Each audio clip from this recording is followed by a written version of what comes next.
Whoever thought making a baby could be so hard? Luckily, the fertility journey isn't meant to be traveled alone. Eloisedrane has helped hundreds of people build and grow their families over the last 15 years, and she's ready to share her insider knowledge and expertise with you. So grab a seat and let's talk fertility and alternative family building in the Fertility Cafe. Hello, and welcome to the Fertility Cafe podcast. I'm your host, Eloisedrane. Welcome to the first episode of Season 3. Today, we're talking about the current state of the third-party reproduction field, particularly in regard to the supply and demand for egg donors and surrogates. To a degree, there has always been ebbs and flows in the industry, times when we've received more applications than we expected, and also times when we've had historic lows. As with many aspects of life, the COVID-19 pandemic has caused ripple effects that we're still trying to trace. During this episode, I'm going to unpack how things are looking for third-party reproduction now in late 2021, both in terms of how the pandemic has affected our industry, but also by examining non-COVID related trends that are having a profound effect. Let's start with COVID, a topic we just can't seem to get away from.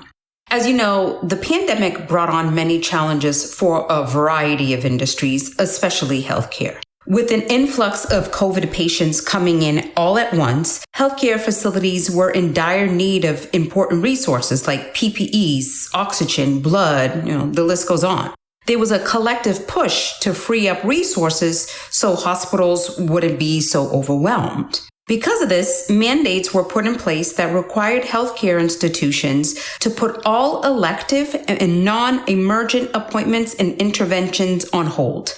Unfortunately, for many hopeful parents, surrogates, and donors, most, if not all, third-party procedures were halted or canceled altogether. Understandably, this caused feelings of worry and frustration among many intended parents. Many of these intended parents had already been waiting so long to grow their family, and then to be forced to delay the process even further was not news most wanted to hear. Women who intended to become surrogates or donors were no longer able to get started. Facilities were closed down. The entire industry was disrupted, as were a lot of things in life. And all of that, of course, is 100% understandable. Given the lack of data and information on the virus initially, some intended parents were more than willing to put things on hold. In the beginning, nobody knew the effects of the virus was going to have on a fetus during pregnancy and thereafter. This wasn't a risk some intended parents were willing to take anyways. After a few months, once the mandate to shutter non-essential healthcare facilities was lifted, things certainly didn't return to normal instantly. There were still many challenges and obstacles being faced. For those intended parents who had already begun the surrogacy or egg donation process prior to the pandemic, they understandably dealt with added stress and worry during the pregnancy. Again, nobody knew the impact this virus would have on these babies in utero. There were travel restrictions in place. How were these intended parents going to be there for the birth of their child? They were scared and worried. And if they weren't there, who was going to take care of their baby? As travel bans were placed, the challenges increased for the intended parents who lived outside of the U.S., but who had an American surrogate or egg donor. A presidential proclamation prohibited people from entering the United States from certain countries like China, Brazil, Europe, just to name a few. Intended parents doing surrogacy journeys who lived in various countries were doing all they could to be there for the birth of their child. Some would first travel to another country where U.S. travel is not prohibited, shelter there for 14 days, then continue on to the U.S. They were willing to do whatever it took to be there. We covered the effects of the COVID-19 shutdown on surrogacy in particular during episode 21. Give it a listen if you're interested in more details. Fast forward to 2021, facilities are again able to perform elective procedures, travel bans have been lifted for the most part, and things feel a bit more normal again. Intended parents who may have been hesitant before have become ready to start their surrogacy process and grow their family. There's a little problem though. We have a shortage of surrogates and egg donors, and quite frankly, even sperm donors. Where do they go? Why has the number of potential applicants not bounced back yet? Is there yet another unexpected outcome that can be pinned on the pandemic like everything else seems to be? Looking at the overall job market, for instance, as we all know, many businesses are struggling to find workers right now. It's very common to hear of businesses having to shorten their hours or perhaps limiting their services because they're short-staffed. There has been a ton of speculation about why there are so many unfulfilled positions. It could be the extended unemployment benefits. A lot of people find more fulfilling work by starting their own businesses. So it could be that they left the workforce so that they can start their own business. Maybe perhaps raising wages would do the trick to attract workers back. Who knows? Whatever the underlying reason, it's left a lot of people scratching their heads. Well, this staff shortage seems to be affecting the third-party world too, as agencies like my own are asking ourselves, where are all the surrogates and the egg donors? During 2020, although many candidates were applying, unfortunately, however, the majority didn't qualify. Let's fast forward a bit to summer 2021. The ratio of surrogates to intended parents, I feel, is at an all-time high. As you can tell from the episode title, we are facing a pretty unprecedented shortage of surrogates and donors in third-party reproduction. So let's talk about why this might be the case. Today, intended parents are feeling more comfortable and ready to proceed. As life started to feel safer and more normal, those intended parents who had been holding off felt okay to proceed. Unfortunately, the number of women applying to be surrogates and donors has significantly changed in quantity and in quality. Those of us in the industry are left trying to figure out why, as we work hard to help our intended parents match with their ideal candidate.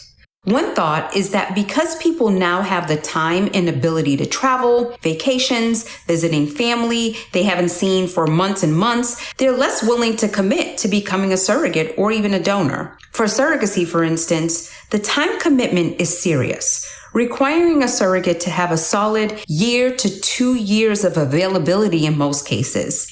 It's not too surprising that women are hesitant to stay home after 18 months or so of being stuck at home. On top of that, a lot of Americans are dealing with hectic changes to their schedules and routines, homeschooling, returning to the office, the looming threat of Delta and other variants, and what that means for any future shutdown or restrictions.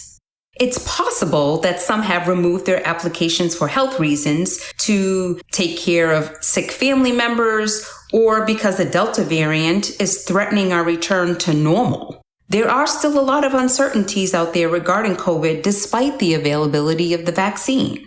Unfortunately, we can't discuss the shortage of applicants without discussing COVID vaccinations. Vaccination is turning into quite a hurdle in the third-party reproduction field.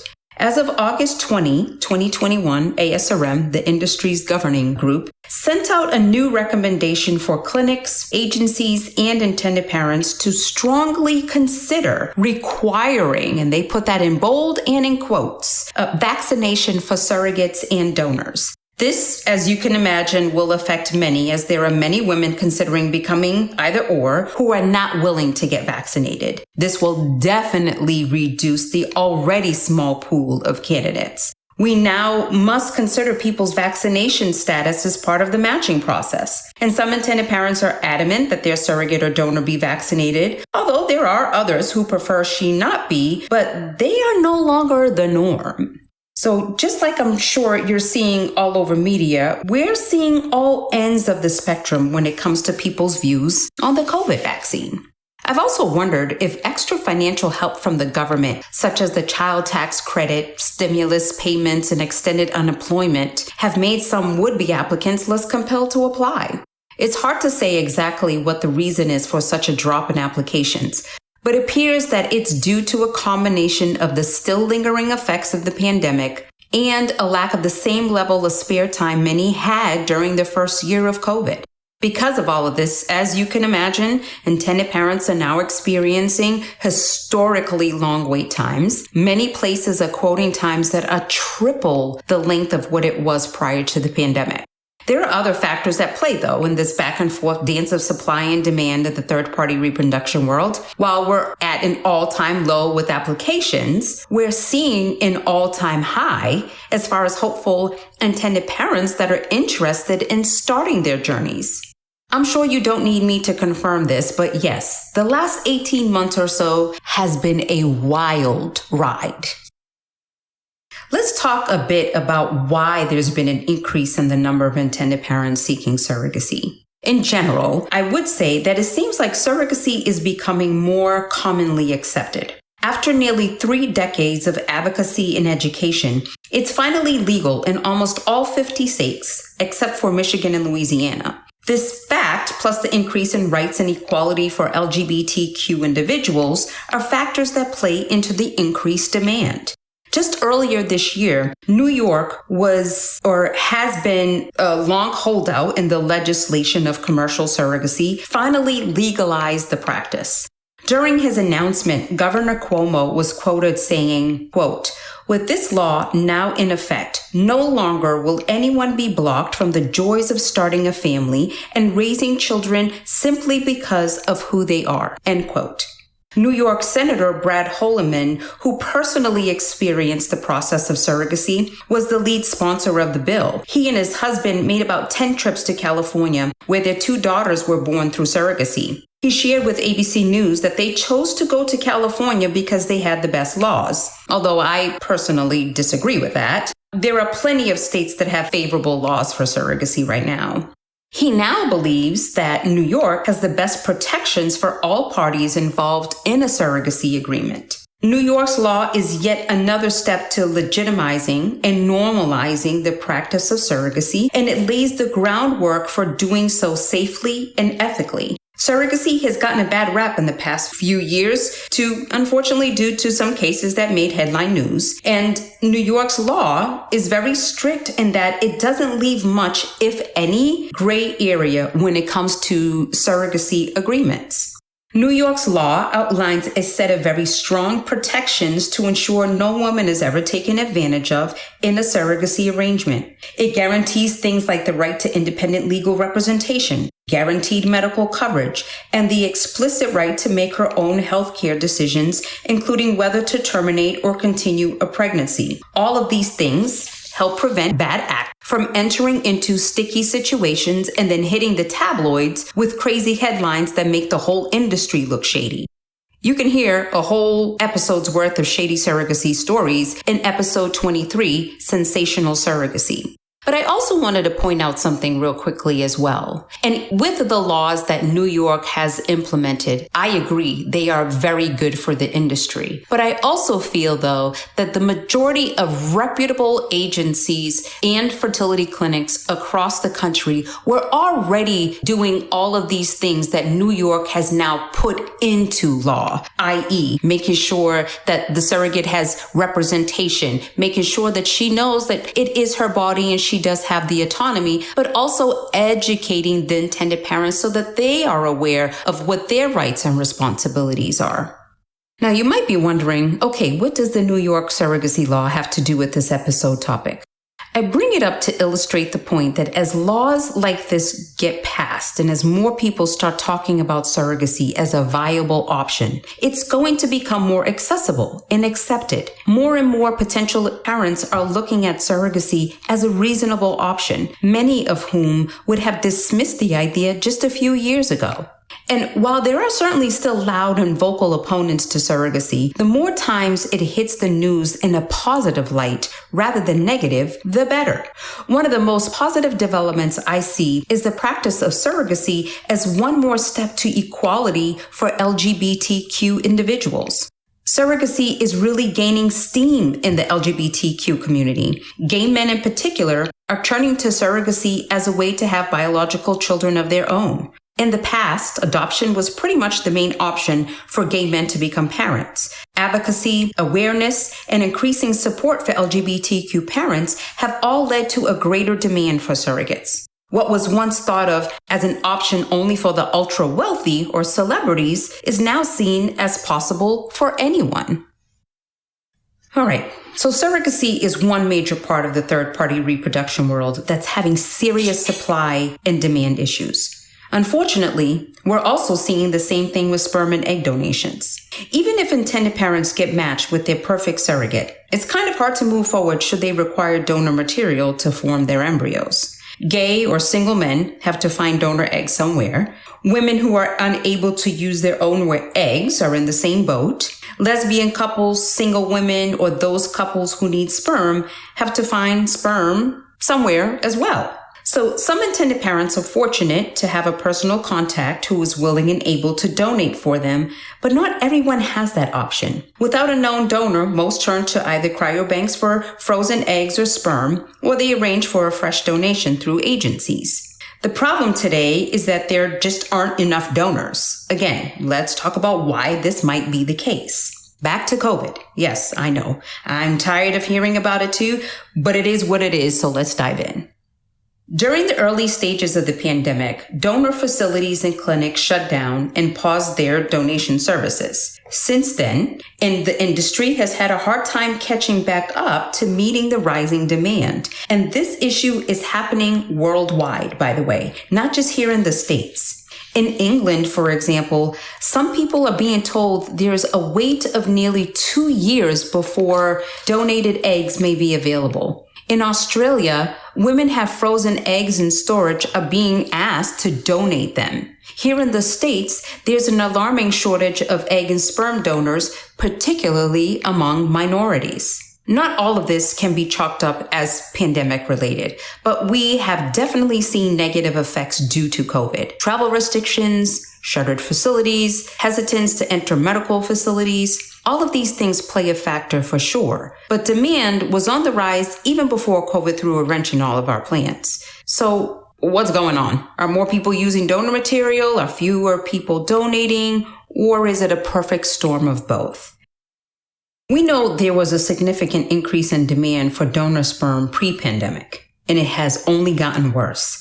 This is thought to be partially due to the fact that more single women, along with same-sex lesbian partners, are using fertility clinics to start their families. The pandemic made this matter worse by some health institutions closing or limiting visits for a period of time. And then when clinics were open for donors, some potential donors did not feel comfortable going for fear of contracting or contributing to the spread of the virus. Likewise, egg donors with various ethnicities were in short supply prior to the pandemic. Likely, this was due to more couples and individuals being comfortable with using donor eggs. Add to all of this the fact that infertility rates are increasing at an alarming rate. And while any disruption to the pace of egg or sperm donation is going to cause big problems for the industry. Research has shown that infertility cases are increasing at a rate of 5 to 10% each year, with more and more couples seeking assisted reproductive treatments and many entering to donor arrangements. We're facing a chronic shortage of egg and sperm donations. So who is donating their eggs and sperm, and how can we as an industry encourage more people to contribute? Let's start with egg donors. The typical American egg donor is a woman in her 20s who is enrolled in or who has completed college. Historically, egg donation agencies and clinics have focused their recruitment efforts on college campuses and social media. That's because in the United States, one of the reasons young women in their 20s choose to donate their eggs is to alleviate student loan debt. With some student loan amounts reaching $100,000 or more, these young women see egg donation as not only a way to help others achieve pregnancy, but also to take away some of the financial stress that comes with college. What happens if that debt goes away, though? Since early on in the pandemic, the United States government has offered student loan relief to everyone. And as of now, student loan payments are not required until January 2022. Those loans haven't been accruing interest either, and there is talk of more permanent student loan forgiveness possibly in the future. Given that many young women choose to donate their eggs in order to assist with their student loan debt, one can't help but wonder if this too is impacting the current shortage of egg donors. Of course, there are other reasons someone chooses to donate her eggs of true sense of altruism. I do believe there will always be women who feel called to help in this way, but it's possible that we will see fewer who do so to help with college loans. There's yet another issue that has honestly been a problem all along, but it shows no signs of improving. That is the lack of diverse donors. The vast majority of egg donors are Caucasian, which can impose challenges for individuals of other ethnicities. After all, a lot of intended parents are seeking third-party reproduction, at least in part, because they want to have a child who looks like them. That's really hard to achieve if there aren't any donors who look like you. For example, one article I read recently told a story of an African-American woman who needed to seek an egg donor. She was hopeful to find a donor of the same race so that her child will look similar to her. However, when completing her form online, the donor results went from nearly 50 down to 2 when she selected African-American as the preferred race. The extremely limited options were disheartening to her, as you can imagine. The story isn't unique. There is an unfortunate lack of representation and diversity throughout the fertility industry in general, causing people of color to make difficult choices based on limited options. Do they continue to wait until they find a match? Or do they choose to work with a donor who belongs to a different race or ethnicity? The issue isn't just about who looks like whom, though. For some, there may be important religious implications. For example, some Jewish intended parents feel very strongly that they want their child to be genetically Jewish. The search for a donor who meets a religious or ethnic requirement in addition to all the other requirements can take some time. The lack of diverse donors applies to sperm donation as well. In the same article, the author describes one sperm bank search that resulted in a total of 433 donors, 260 of those being Caucasian and only 15 being African American. This is not a new issue, so I don't think we can really pin this one on COVID. The lack of diversity in our field has been an issue for decades. I think the lack of diverse donors could be partially due to fertility issues. It's been proven that African Americans have a higher probability of dealing with infertility, despite most people believing the opposite is true. I can tell you that there is a long documented history of medical mistrust in the Black community that I am sure plays into this disparity. Just look up details on the Tuskegee experiment, Henrietta Lacks, or the forced sterilization policies of the 20th century. Yes, that last one is really a thing, and it's horrifying. I could go on about this, but suffice it to say that Black people have very valid reasons for being skeptical of medical professionals. The reason isn't completely known, however. It really puts intended parents of color in a difficult position when choosing their donor. On a personal note, the first time I inquired about becoming an egg donor, I was told that Black women don't struggle with infertility. So I'd probably have to wait a very long time to get matched with someone if anyone reached out at all. They were wrong. It is a complete myth that Black women don't deal with infertility. I've done many interviews and episodes about this. Check out my conversation with Regina from The Broken Brown Egg for a deep dive into this issue. By the way, I went on to donate 5 more times, so yes, there is absolutely a demand for donors of color.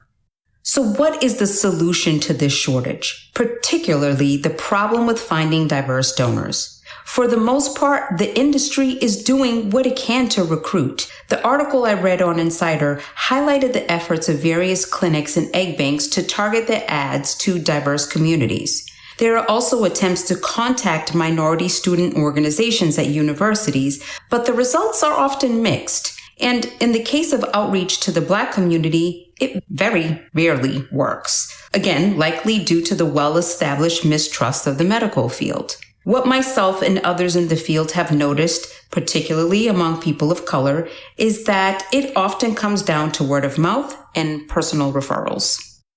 So what about egg banks? Well, keep in mind that the lack of egg donors is going to affect an egg bank just as it will an agency. Again, diversity is also an issue with the supply of frozen eggs. All right, so I have mostly focused on egg donors here for a couple of reasons. First, it's who I work with most often. And secondly, it's a much more difficult ask for donors. What I mean by that is that an egg donor must go through a road of fertility medications that can cause side effects and then undergo an invasive retrieval procedure. To donate sperm, a man simply walks into a clinic and, now, of course, there's a little more to it than that, like blood work, genetic screening, psychological evaluations. But for the most part, sperm donation is pretty simple, at least compared to egg donation.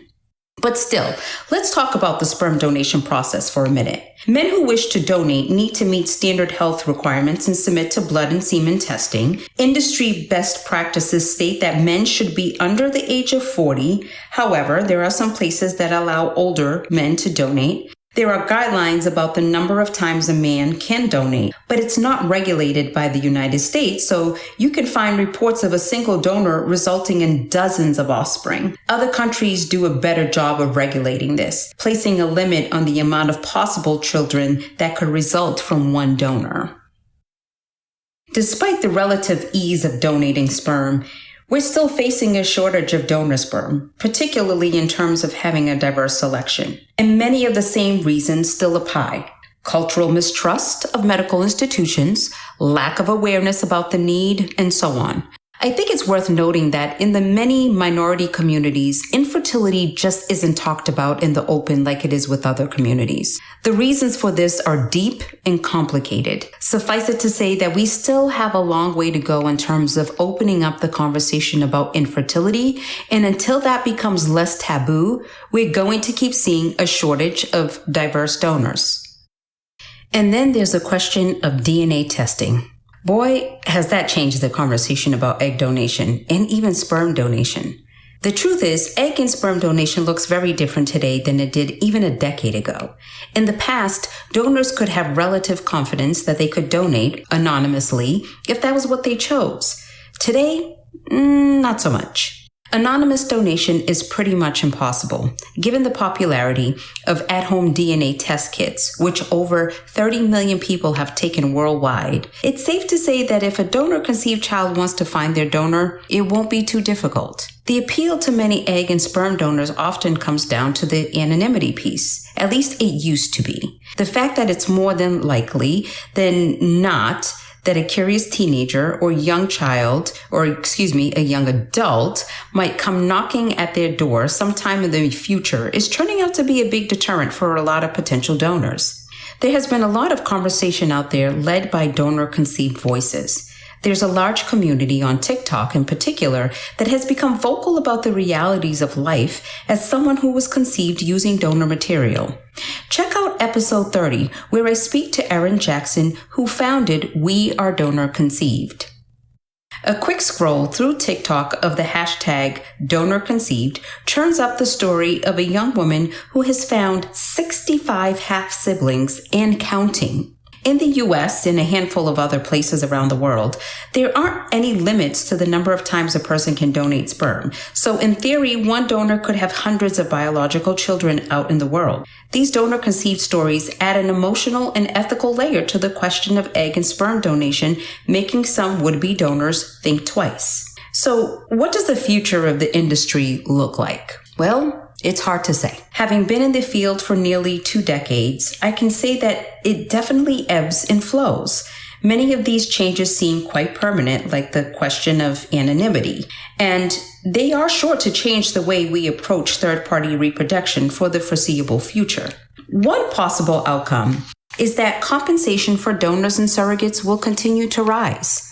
We're in a period of economic inflation across the country. According to Forbes, prices rose over 5% over the summer. Housing prices have absolutely soared as demand rises. So far, they're up 16.6% from last year. Everything is costing more, and I suppose it stands to reason that as a demand for surrogates and donors increase, so does the compensation. That will make third-party reproduction less accessible for some intended parents, for sure. To wrap up this episode, my sense is that things will begin to eventually even out. One thing about life is it always evolving and changing, and so too will this pandemic, and I'm sure the shortage of women willing to become egg donors or surrogates. We just need to keep moving ahead with hope.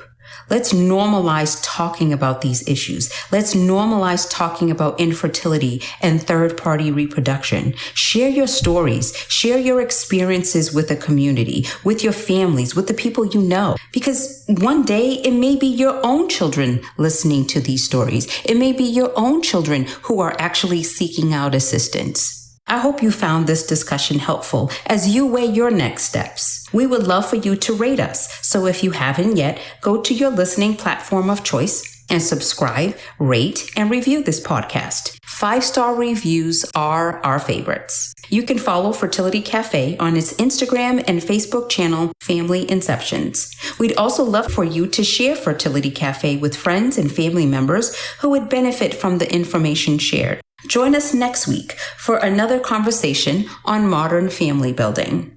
Thank you for joining me today. Remember, love has no limits. Neither should parenthood. Thank you for joining us in the Fertility Cafe.